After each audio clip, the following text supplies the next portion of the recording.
Past tunnels of railway and landing 35 metres below South London is like stepping into a sci-fi film.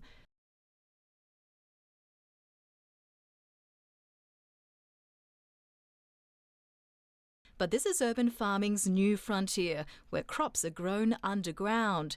Pink LED lights shine instead of the sun, and carpets replace soil. Quite a contrast from the World War II days, when these tunnels were used as bomb shelters.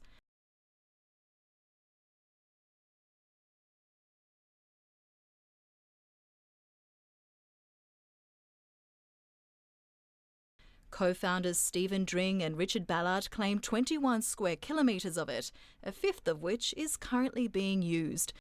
The appeal is affordability. There's plenty of underground space in low demand. This environment is actually very efficient. We're using a lot of LED lights, but the LEDs, as well as giving us light, give a certain amount of heat. These crops require between 20 to 25 degrees, and these tunnels have an ambient temperature of about 13 to 15 degrees year round.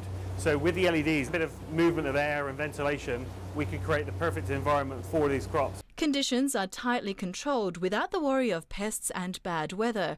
Seeds are sown, germinated and laid on shelves for 12 hours of light a day.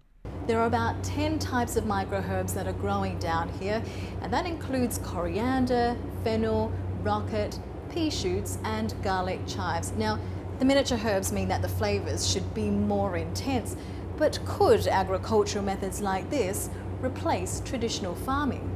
Well, not exactly. Stephen expects urban farming to complement the conventional way rather than compete with it. Growing like this is becoming more prevalent in countries like Japan and in China, and so I do see this scaling, not just us as a business but as an industry. The quick upside is freshness and reduced export costs.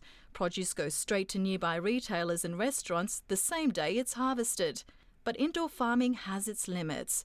Generally, only smaller produce can be grown. Nutrients also need to be artificially added, and there are limited studies on how this affects the quality of the crops. Yet farms like this are springing up in cities worldwide, and if that continues, it's hoped to ease pressures from climate change and a growing population, some of food production's most daunting challenges. Elaine, BBC News.